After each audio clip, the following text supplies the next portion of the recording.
ของแซ่บแล้วแต่ผู้มักครับมักไผมักมันแต่ละคนมักบ่คือกันมันก็คือความสุขที่คนเฮามีบ่ซ้ำกันนั่นล่ะครับบางคนมีความสุขที่ได้กินอาหารหรูๆแพงๆวิวหลักแสนหลักล้านแต่บางคนแค่ได้กินข้าวฝีมืออีพ่ออีแม่ได้กินข้าวน้ำทงน้ำนา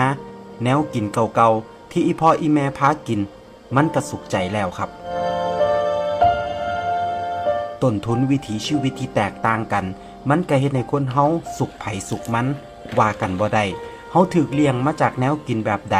เฮาก็มักอันนั้นบ่แปลกหรอกครับบ่แปลกที่แนวกินบ้านเฮาสิซ่อนความทรงจำความผูกพันไว้ในนั้นกินไปคิดฮอดบ้านไปคิดพอสมัยแต่กี้แต่ก่อนคิดฮอดตอนออกไปหามาอยากมากินเฮาเคยผูกพันกับแนวกินอันใดไปอยู่ไกลบ่ได้กินคือเก่าเฮาก็อยากหวนคืนกลับมากินมันอีก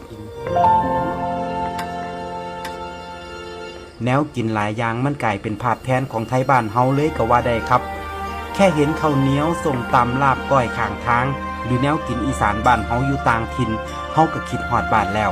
แต่เชื่อบ่ครับมันบ่แซ่บสำกับมากินน้ำครอบครัวเฮา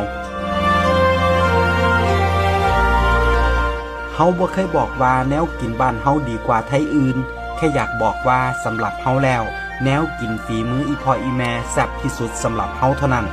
แม้ว่ามันอาจบ่ได้แซ่บสำหรับคนอื่นก็ตามครับเฮาผูกพันกันมาคนละ